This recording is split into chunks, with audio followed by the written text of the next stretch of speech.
યુનેસ્કોએ પોતાની memory of world રજિસ્ટરમાં શ્રીમદ ભગવદ્ ગીતા અને ભરત મુનિના નાટ્યશાસ્ત્રને સામેલ કર્યું છે. ભારતના અત્યંત પ્રાચીન ગ્રંથોની આ બહુમાન મળવા બદલ વડાપ્રધાન નરેન્દ્ર મોદીએ દેશવાસીઓની શુભેચ્છા પાઠવી છે. કેન્દ્રીય સંસ્કૃતિ વિભાગના મંત્રી ગજેન્દ્રસિંહ શેખાવતે શુક્રવારે આ બહુમાન અંગે જાણકારી આપતા તેને ભારતની સભ્યતાના વારસાની ઐતિહાસિક ક્ષણ ગણાવી હતી.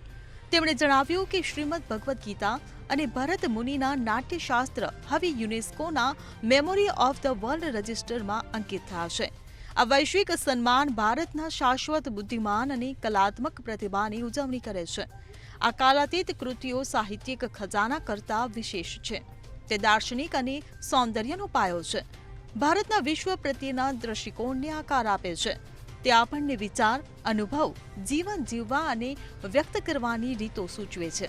વડાપ્રધાન મોદીએ પણ એક્સ પર ટ્વીટ કર્યું હતું કે યુનેસ્કોના મેમોરી ઓફ ધ વર્લ્ડ રજિસ્ટરમાં ગીતા અને નાટ્યશાસ્ત્રનો સમાવેશ એ આપણા કાલાતીત જ્ઞાન અને સમૃદ્ધ સંસ્કૃતિની વૈશ્વિક માન્યતા છે. ગીતા અને નાટ્યશાસ્ત્રે સદીઓથી સભ્યતા અને ચેતનાનું પોષણ કર્યું છે. તેમની આંતરદૃષ્ટિ વિશ્વની પ્રેરણા આપી રહી છે. મેમોરી ઓફ વર્લ્ડ રજિસ્ટરમાં વિશ્વ માટે ઉપયોગી અને વૈશ્વિક સ્તરે ડોક્યુમેન્ટ્સને સામેલ કરવામાં આવે છે. ઇન્ટરનેશનલ એડવાઇઝરી કમિટીની ભલામણ બાદ તેને ડોક્યુમેન્ટમાં સામેલ કરવા સ્થાન મળ્યું છે.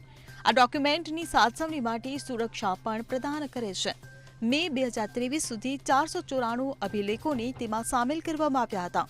ભરત મુનિના નાટ્યશાસ્ત્રમાં સંગીતની વિદ્યાઓની સાથે સાહિત્યની અનેક વિદ્યાઓને સૂક્ષ્મ રૂપે દર્શાવવામાં આવી છે. જેમાં સંગીત, નૃત્ય, કવિતા, નાટક અને સૌંદર્ય શાસ્ત્રની અન્ય વિદ્યાઓ સામેલ છે. ભરત મુનિના નાટ્યશાસ્ત્રથી જ આધુનિક સમયમાં અનેક વાદ્ય યંત્રોની માહિતી મળી હતી. તેમજ શ્રીમદ ભગવદ્ ગીતા સનાતન ધર્મનો અત્યંત પ્રાચીન પવિત્ર ગ્રંથ છે. Bureau report CN24 news. હવે જુઓ દેશ દુનિયાની તમામ ખબરો તમારી આંગળીના ટેરવે.